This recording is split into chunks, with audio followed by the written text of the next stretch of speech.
خمن اللاعب من خلال الفريق الذي يلعب فيه ثم حاول إيجاد فريقه صحيح. هيا فلنبدأ. اللاعب لوكا مودريتش يلعب في أي فريق؟ أحسنت. ماذا عن لاعب رياض محرز؟ ما هو فريقه الصحيح؟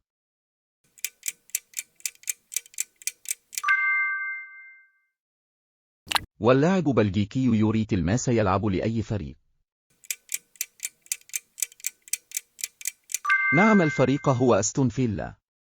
خمن مرة أخرى نادي هذا اللاعب.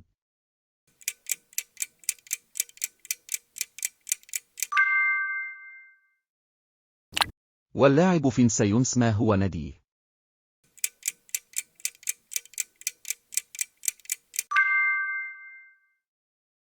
انتقل ميسي إلى نادي جديد، فما هو هذا النادي؟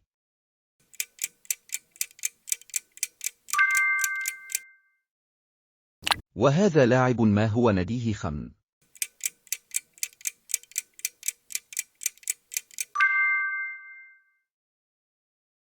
ما هو نادي جديد لكريم بنزيما؟ نعم، إنه نادي اتحاد السعودي. حاول إيجاد نادي اللاعب أسينسيو ثم اكتبه في التعليق. وشكرا على المشاركة، ولا تنسى اشتراك وانضمام معنا لنلعب كل مرة.